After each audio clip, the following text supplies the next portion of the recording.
Welcome everyone to this session of webinars. Welcome to some of our coaches and a great initiative. I would say it is something, which was triggered by prosperity with us saying that, let's start something, where we can help the coaches to be, giving their mind and giving their experience and share that. So we thought, let's start with that. Wonderful idea. So Renu is going to be our first speaker today. So welcome, Renu. Thank you so much. Welcome to everyone. Hello, everyone. So let me introduce her. A wonderful human being. First of all, I would like to say that taking care of herself, taking care of her daughter, her husband, and four elders in the family. I was quite touched by, when she said, I'm taking care of my parents and my in-laws. And I think that's something which is great as a human being, what you can have. And I think that's what made me feel that she has a lot of love in her heart. And that's the right, I think, value you need to hold in your heart to be a good coach. And so she's been a leadership coach for a while. She's working as a core HR consultant with some of the organizations and right now into coaching. A poet, and that's what she, we discovered on the way that she writes poetry. She writes, she's, I think, also writing some kind of articles or a book. That's what she mentioned. And being one of our wonderful coaches, I think she's doing a great job, really helping people to undergo that transformation process, which really, we want to also carry forward with us, that it's not just about coaching, but also how we can help people to really transform their lives, which is very, very important. Today's world or any world, it could be any yug which is there. So we are all look for transformation, right? So thank you, Renu, and welcome to everybody. Being a great InnerMost Shift coach, the structure of the webinar, what we'll follow, that she's going to give a presentation for 30 minutes. Please write your questions in the chat box because we have a lot of people. There might be a few more who will be joining in. So once you write the questions in the chat box, Prosperity will be picking up the questions and she will give it to Renu. The last 15 minutes, we'll have a question answer session. And so that's how we will go. So in between, you keep writing on the chat box. That will be really great. So if you have any questions, right? So thank you and welcome once again. So Renu, all the floor is yours. Please go ahead and please remain muted so that we do not get any noise in between. Yes, Renu, welcome. Thank you so much, Siri ma'am. Thank you so much. Thanks to you, thanks to Sat sir, and thanks to Prosperity for giving me this opportunity to have this wonderful conversation with our fellow coaches, with the others as well. I'm really looking forward to this is more than it's not a tell session. I would say it's more than that. It's about sharing what my experiences as a coach has been while working with clients when they're trying to deal with ambiguity and uncertainty. So what are some of my thoughts, what have been some of my experiences? It's about sharing with all of you, understanding your perspective, also understanding what is it that concerns you as a coach when you're working in this area. So I'm really looking forward to this interaction. Yeah, so with that, I would like to begin. And Prosperity, I'm so sorry because of this this problem with the system preference, etc. You're having to navigate the slides. Thank you so much for doing that. Thank you so much. So getting straight into ambiguity, uncertainty, and what it is all about. So, when it comes to ambiguity and uncertainty, we've all faced it. We've all faced it at some or the other point in our personal life, or also maybe in our careers, in our world of work.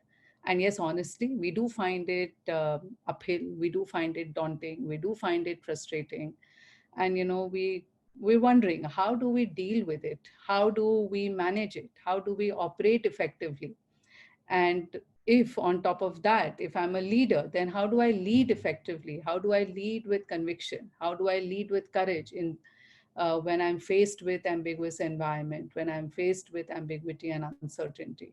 So the question really is, how do we respond to ambiguity and uncertainty and not react to it? How do we chart out our own path with that courage, with that conviction, with that confidence. So, this session is um, not about this, but when we are working with coaches, when and we are dealing with our clients, and these are some of their top level concerns, frustrations, and their negative emotions and feelings that they're going through, and they come to us that, how do I deal with it, what do I do? So let's talk about that.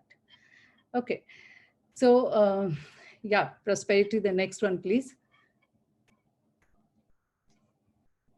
Yeah. So, the first thing is, if we could understand what really is ambiguity and uncertainty. Yes, we're talking about dealing with it, but what is ambiguity and uncertainty? So, you know, when we talk about ambiguity here, what we're talking about is, um, if we are talking about ambiguity, it is the inexactness, the obscurity, something which is vague, and something which has a quality of being open to multiple interpretations, not just one way of looking at it, not just one way of interpreting, but how do we look at a particular situation, scenarios, events, directions? How can we have more than one interpretations? There could be more than one meaning that things can have, and can we do we have the desire, the capability, the willingness to understand it in multiple ways. And uncertainty is where we're talking about lack of sureness about something. In business, lack of sureness of an event or a series of events, scenarios, what is it? And if you really look at, what are the different causes, I'm not going to read these. I mean, these are absolutely understandable, but yes, I would want to dwell a little more on it. So when we're talking about, diverse global force, we're talking about also the multi-generational workforce. Yeah, we're talking about the global workforce interacting, collaborating, synergizing with each other, and what is it that they bring in terms of background? So they come with diverse backgrounds, diverse cultures, diverse ways of operating and thinking, coming from diverse professional networks. Their ways of work is very different, and it keeps changing. And especially if you look at the millennials, the multi-generationals, you look at the global workforce, even from that context, you will see that how they are so agile, they are so nimble, they are so flexible. Okay. And this today's workforce, they want even flexible work patterns. And all of this does have an impact on ambiguity, sometimes creating, sometimes further accelerating it. Okay. If you're looking at technology, so look at disruptive technologies, look at the evolution of technology, how rapid it is, technological advancements. The automations are changing, not only changing, they're transforming businesses. The scale of change that has come about due to disruption is humongous. Okay. The and Even if you look at, for example, I've written about strategies, different strategies. Even there, look at the change in the marketplace. That's huge. The changing marketplaces, the emerging markets, the organization's global agenda is becoming more and more ambitious. Yeah, they want to get into different markets. And it's not just about getting into markets. Somewhere they want to penetrate, somewhere they just want to create the initial footprint, somewhere they really want to go deep. The markets are intertwined, the ideas spread very quickly. So you can see what is the impact also on the business, and all of this does create that ambiguity and uncertainty. And in all of these uncertainties, some leaders, they look for opportunities. They look for opportunities where they can, they pave the path for growth of the business strategies. And obviously, it does bring in its wake ambiguity and uncertainty, right? So if you look at matrixed organizations, today's matrix organizations, the lines of reporting, they aren't as clear. The reporting lines are blurry. They are the leadership lines, the lines for accountability and responsibility. They're not very simple, multiple stakeholders. And uh, all of this does have an impact on the ambiguity and uncertainty. And it's for all of us to understand that it is here to stay, whether we like it or we don't like it.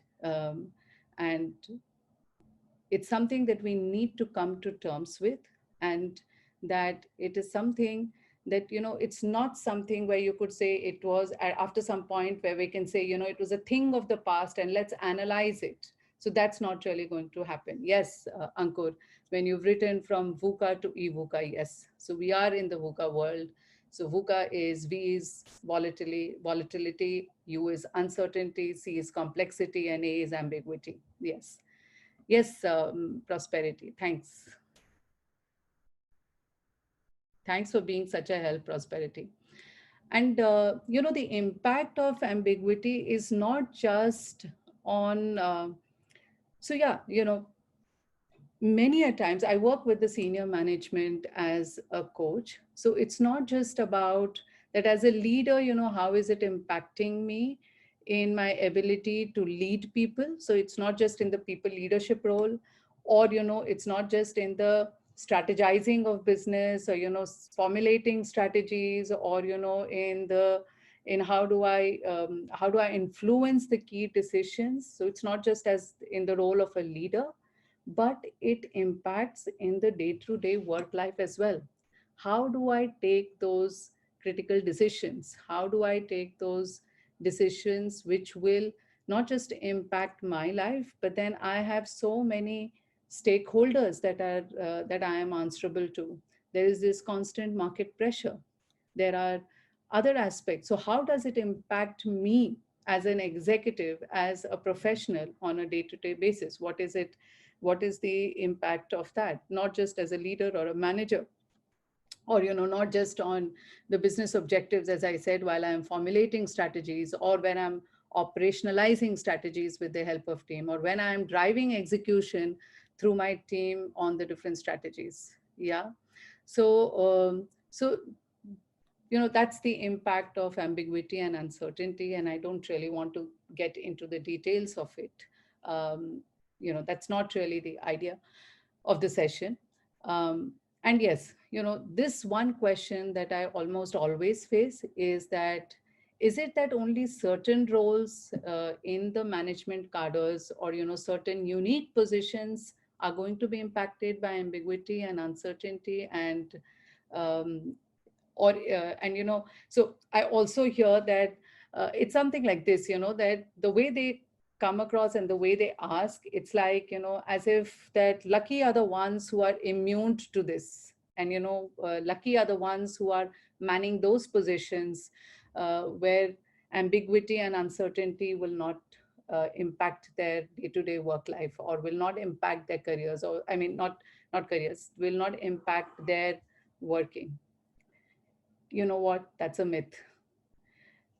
Ambiguity and uncertainty, it has a cascading effect. It may start at the most macro level of the economy and the industry, and coming down to our organization, our own organization in that particular industry, and then, at the topmost C-suite level, and then coming down to the senior management. But it doesn't stop there. It has a cascading effect, and it percolates, and it comes down, and it rests at each and every desk. So each and every role holder, each and every position holder, each and every executive in an organization, and each and every professional in an organization, even the people who are at the shop floor, everyone gets impacted by the ambiguity and uncertainty. The scale may vary, but we all have to rise up to this, understand that it is here to stay, and it can impact me. And then it's up to me. Well, how do I respond to it? How do I choose to respond to it? Yeah. Yes. Moving on. Yeah. These are some of the things that I've always heard. And, these concerns, they're very genuine. They are very, very relevant. Yeah. And very, very personal. Okay. So when someone says I'm wired in a certain way, actually, what are they talking about? They're talking about their personality dispositions. Okay. There's a certain way, there are certain characteristics, certain personality traits that they come up with. Some people prefer structure, some people are spontaneous, some people like to get into the details, some people would want to work at a macro level with the global data, right? So I'm wired in a certain way. Um, the way I have been brought up is that, there's a set way of doing things, there's a set way of thinking, there is a set way of operating, right? So how do I now suddenly become absolutely responsive to deal with ambiguity and uncertainty? And how do I now say that, okay, gray is fine with me, because I've been used to looking at things in really black and white. Okay. I come from a background, even if it is in my professional space, where what was given a lot of emphasis is a lot of documentation, whole lot of detailing, structure, systems, processes, set ways of doing things, mechanisms, methodologies, right? There were established ways of thinking, doing, even thinking, norms, right? Directions, and very, very definitive directions. Almost you had template of responses, that okay, if this is the situation, if this is the question, if this is what happens, this is how you respond, this is how you react. Now how do I suddenly come alive and take those and become responsive in times of ambiguity and uncertainty at the senior management level, and also for at professional levels also, and for the other professionals also at different management cadres? Always this fear is there, that what if I go wrong? I mean, if I took a certain decision, if I operated in a certain manner, what if it didn't yield the desired result, if it didn't go the way I had envisaged, the way it was planned? What are going to be the consequences? My organization, or necessarily in my role, I don't have a safety net. What's going to be the impact on my career? I've been really working hard for this, and I'm looking forward to this promotion. What will be the impact on that? What will be the impact on the elevation of my role? Yeah. What will happen to my reputation? What will happen to my goodwill? I've worked a lot for it, right? How will I be perceived? How will I be perceived in the eyes of my own team, right? Um, so these are, nobody has my back in the organization. What do I do? So these questions and these concerns, these are deep concerns, and they're very relevant, they're very pertinent. Yeah, because we are working with people, we are working with live entities. So these are some of the big concerns that I've always heard. And how do I handle the pressure? Yes, someone, Ajay has written, how do I handle the pressure because of all of this, right? Okay, so I'll just take a brief pause and go through the chat box to see if there's something at this stage that I could address. Um, yeah,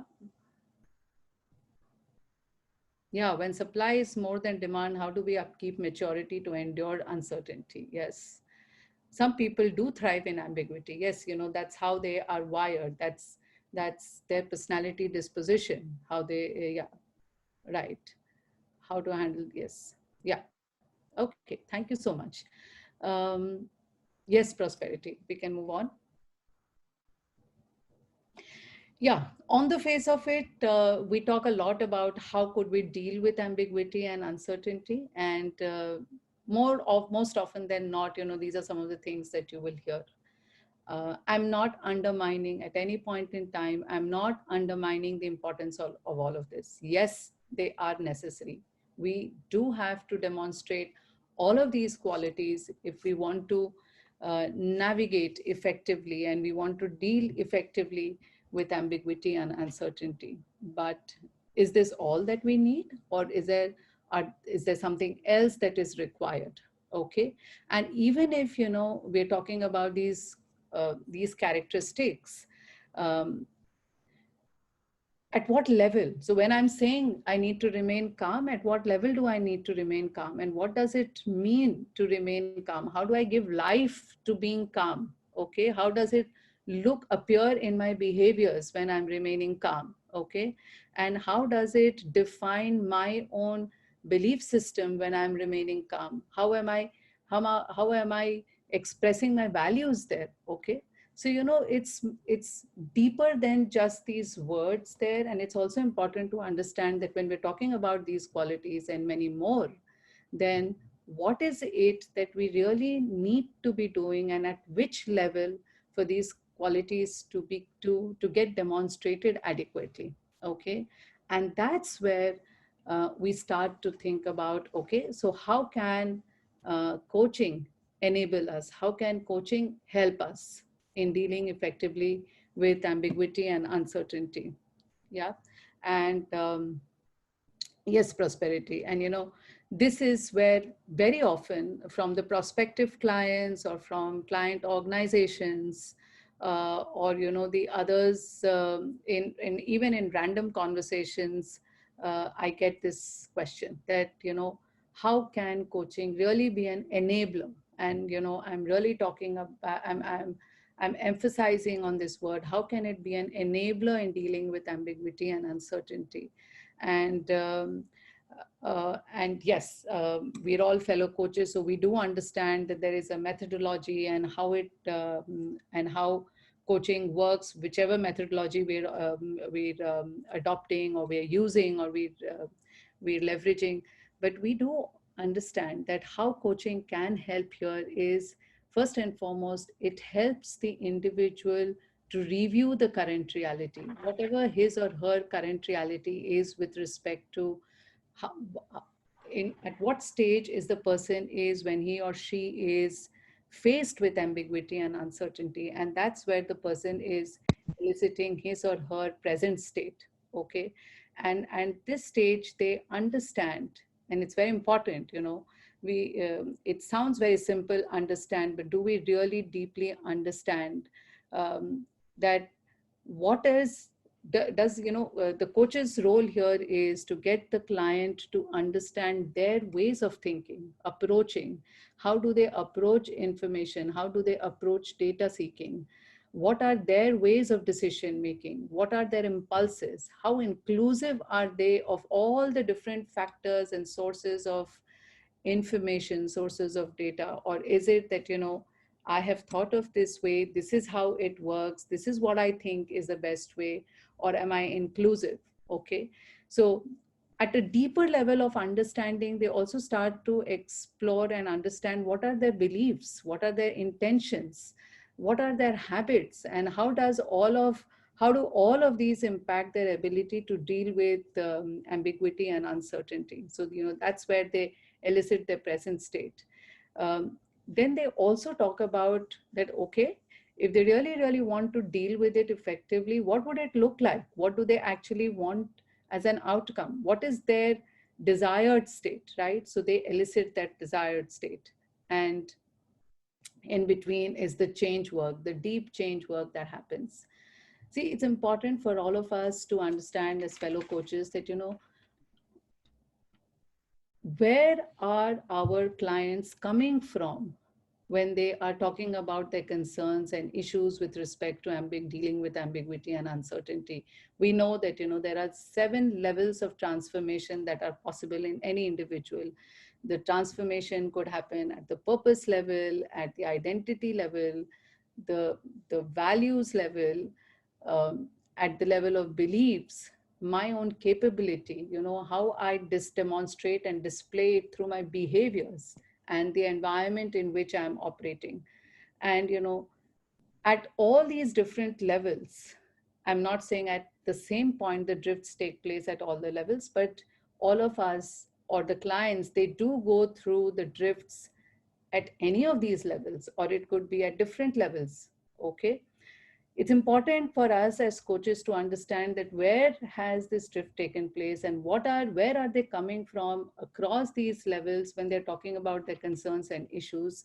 And that's where you address the change work, that's where you place the change work along with your client. And when we're doing this, work with the clients, they gain insights, they gain their own aha moments, and that is what, propels them into actions, because that adrenaline rush, the dopamine, all of this really forms the basis of their identification of their actions. They start to identify possibilities, they start to identify their own alternatives and the options, right? They are really ready to start to think about what is it that they want to experiment with, what is it that they want to explore, where do they want to challenge themselves.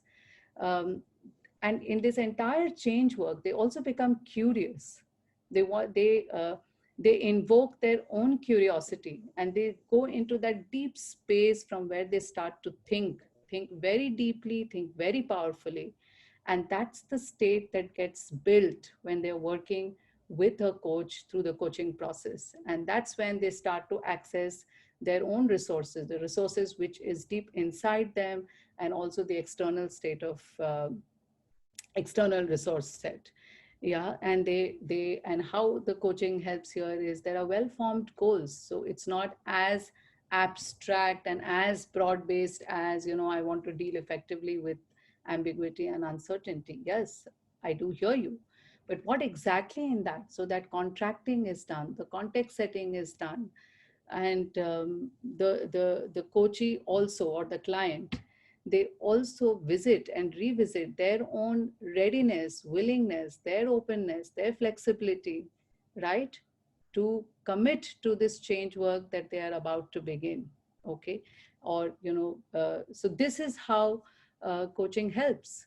Now, uh, the other question that I always get asked is, as a coach, do you use tools and techniques? And what kind of tools and techniques, are there which can help a person deal with ambiguity and uncertainty? So, are there tools and techniques? Yes, there are tools and techniques, because we as coaches, we don't operate in vacuum, right? There is a robust body of knowledge that we've all spent our time and energy and focus and attention to acquire.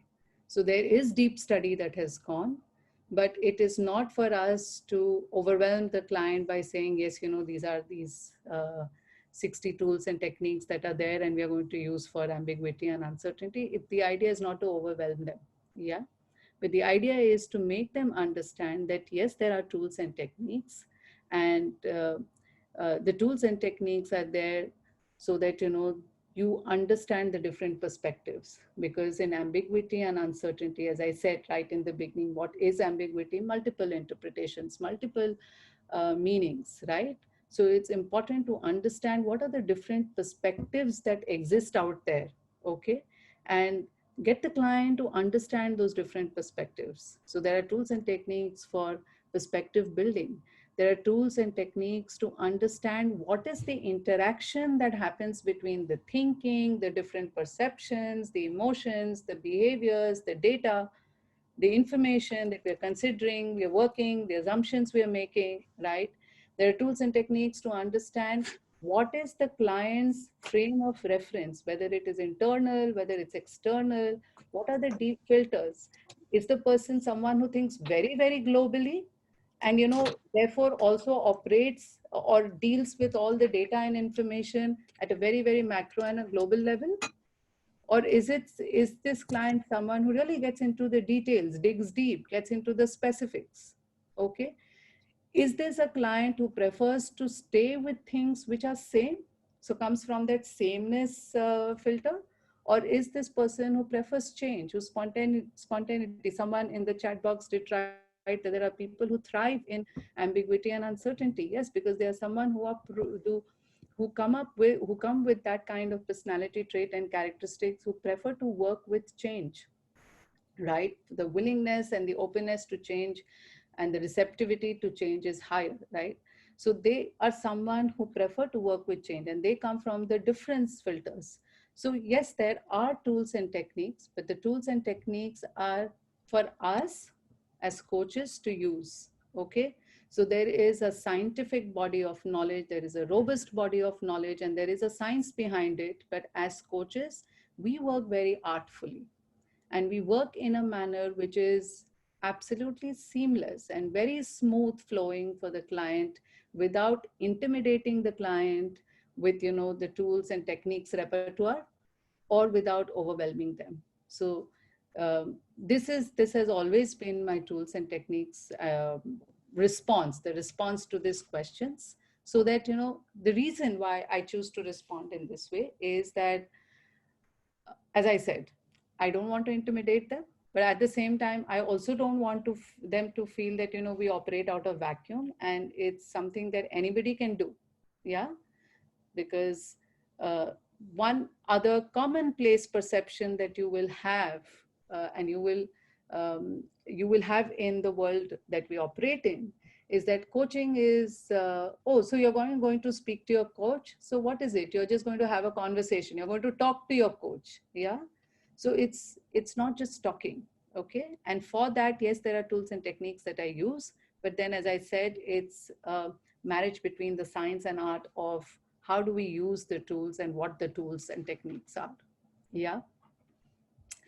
Yes, so this is about, the role of coaching here, with ambiguity and uncertainty. And there is this one last slide, I think I've got here. So I think I've spoken about most of them.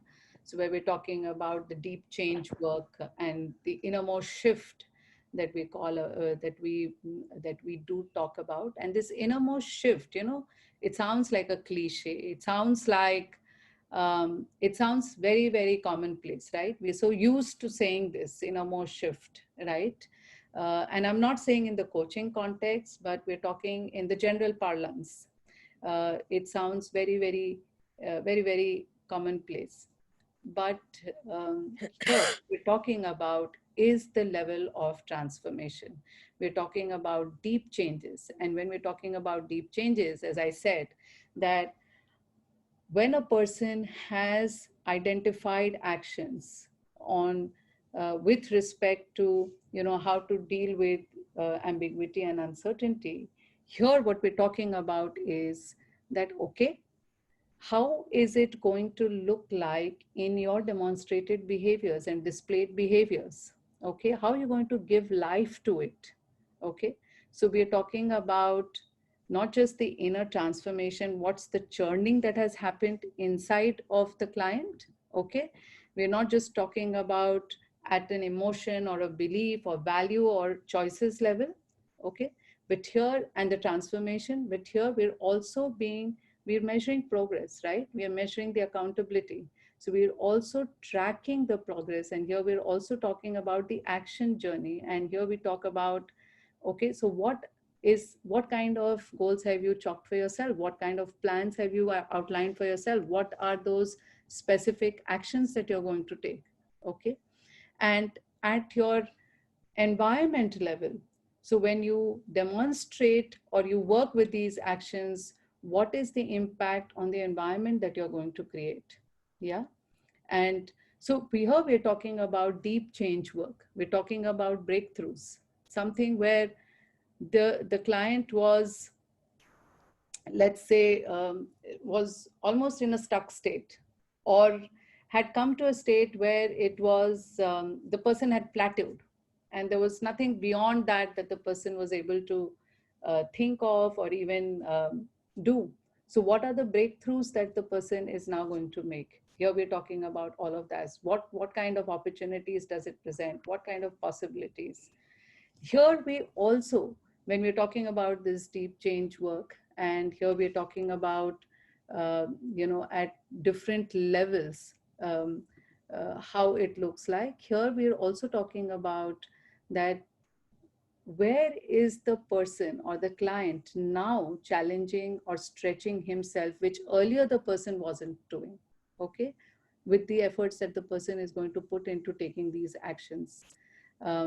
What are some of the turning points that the person has experienced? Here we're talking about that. Here we're talking about what kind of, where has the person surprised himself or herself while taking these actions? Here we're talking about that, how deep is the learning, or how deep has this action gone into this person? Okay, and what is it that the person is now sure of, which earlier the person wasn't? Or what is it that the person has uncovered or discovered about himself or herself, uncovered something which, new qualities, new strengths, new resources, which the person had probably not paid attention to earlier and has now discovered that within himself or herself. So these are some of the things, that the coaching can bring about. And this is what is going to enable them deal effectively with ambiguity and uncertainty. Yeah. So that's it from my side with respect to sharing, my experiences, my thoughts, and my churning on this subject, on this matter. And I would now like to hear from you, take the questions from you, and have some meaty discussion here. Thank you so much for listening so patiently. Thank you, Renu. That was wonderful. I think as I was noting down all the points, so quite a few of them, the questions that were raised, we has been answered with respect to what are the kind of tools that is used in coaching, okay, and also, so something that people are interested in is, will you be able to share a personal example of yours wherein you have helped somebody to overcome a situation of uncertainty or ambiguity, probably some leader that you were talking to or anyone else? Absolutely, sure. So there have been a lot of clients, and this has been from across the industry, okay? And at the senior management level, where I worked with, so one of my areas in leadership coaching is dealing effectively with ambiguity and uncertainty. But for this discussion, I would like to go back to the examples from the armed forces. So I have a lot of, from the armed forces fraternity who are transitioning into the civil life. And either they have completed their full tenure with the armed forces, and now they're into the in the civil world, civil society with, and they've taken up jobs in the organizations. And what are their struggles with ambiguity and uncertainty? Because, as I said, that they come from set way of operating, deeply rooted in structures. The line of command is very defined. It's not a matrix organization. And from there, here you are into this world, the corporate world, the world of work, which works more on influence. And it's not just about authority and having directive leadership style. Even the leadership styles are very, very different. So you have from directive to democratic, and there are those 9 different leadership styles. So there have been quite a few of them from across Navy and Air Force and Army who have worked with me on this, because their struggles have been either how do I strategically influence my seniors, yeah, because there's no positional authority there, and they do no one I they do not report into me, so I cannot leverage that particular position. So how do I work with that? Ambiguity and uncertainty, because of the kind of, the changes in the marketplace, the changes in the business strategies, and the contingency planning, or all of that. So that does bring in its wake a lot of ambiguity and uncertainty. And how do I deal with all of that?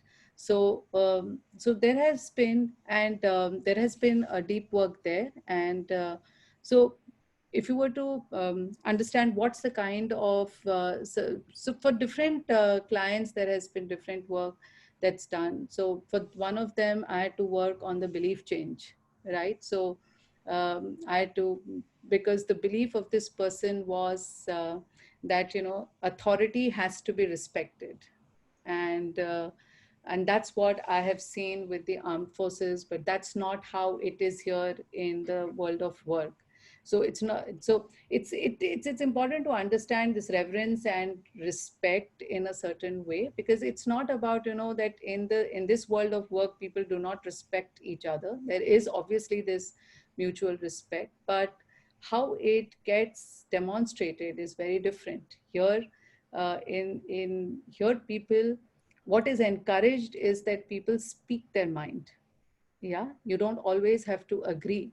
And so therefore there was the belief change work that I had to do. So I had to get into first understanding what the person's present belief was, and uh, you know and then the whole stage of understanding that, okay, what were the doubts that the person had, what were the limitations, and getting the person also being open and accepting of that doubt, and then abandoning, leave alone that doubt, and work on designing a new belief. And then again, understand that how can a person, it's easier said than done, that okay, I've designed a new belief for myself and I'm going to start to accept it, and I'm completely open to it. So there's a process even to understand that how do I really become open to that new belief that I have set for myself.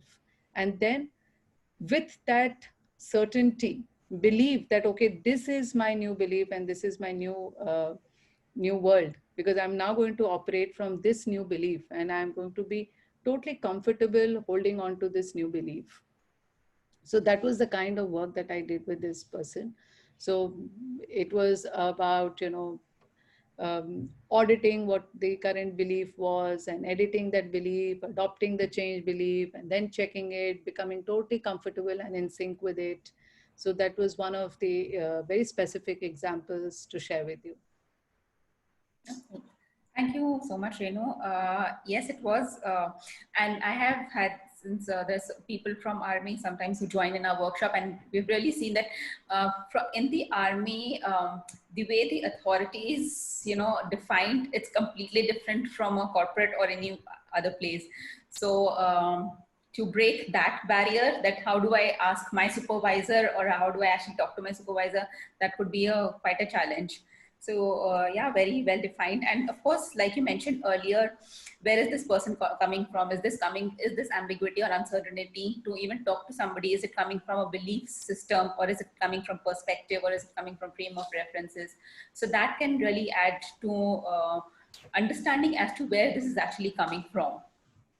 So we don't have much time. I'll just ask you one more question, because I think a lot of us do that, and it's not just about coaches. How to deal with overthinking in day-to-day life, and it becomes quite a bit of a problem, especially in times of uncertainty. Like like now things are changed completely. Okay, so how do you actually deal with overthinking in this kind of a situation? Yeah. So you mean you're talking about in the context of uncertainty and ambiguity, overthinking, right? Again, it's the same thing. Understanding what the current reality is, what is really prompting the person to overthink, because it's not existing in vacuum. There is something that is deeply going within, which is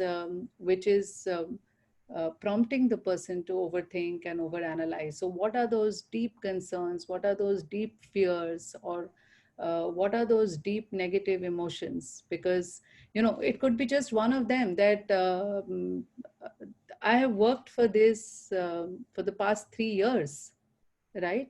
And with this action, what if this goes wrong? What is it? What's going to be the impact? I'm in a new role. I'm in a new senior leadership role. And as it is, all the eyes are on me. And there are so many stakeholders, and I'm in a matrixed organization, for example, and I have a global leader, and I report into someone back home in India. What is the impression that is getting formed? So, and I can get into this whole and I can create a web of that thinking, but it doesn't exist in vacuum. So it's important to diagnose, get the person to diagnose and understand that what really is happening, what is it that is deeply bothering. Okay. And as I said, it could be from anywhere. It could be because that some, let's say, a particular value is not getting expressed, and that is what is tormenting the client, and the person is thinking deep. Or maybe there is a certain belief that that the person has, and the person feels that in such times, if I were to take XYZ actions, or I were to behave in a certain way, the belief is going to get it's going to be compromised, or my purpose is not getting fulfilled. I am not able to express my own identity. So it's important to understand where the person is coming from, even when the person is overthinking, and what is it that the person is. And then once that is done, then to get into understanding what would he or she want to replace that with. So what's the desired state? And then, as I said, the change work. Okay. Okay. Thank you so much. So yes, what I hear is that it's not just one thing that can just be told to everyone. Okay, you do this and you can stop overthinking. The finer reason behind the overthinking needs to be to be really understood first. And for that, I think as this entire topic is also about the coaching way, it's also very important for people to realize that if they are overthinking, or if they're stuck, or if they're not being able to deal with anything, to hire a coach or to self-coach. If you hire a coach, of course, it can work much better because, as you said, there are so many underlying things that can be the reason for the person's overthinking. So the coach will be able to guide the person much better, right? So as of now, I think that's what we can take. We are already past our time. Siri ma'am, would you like to say something? So I think, thank you, Renu. It was quite insightful, to hear you and get your views. And you're perfectly right, that we can have so We can't hear you. Okay. So can you hear me now? Is it good? Yeah, Yeah. Okay. this is So yeah, okay. So see, it's of course in terms of times of uncertainty, everything is uncertain, and especially now.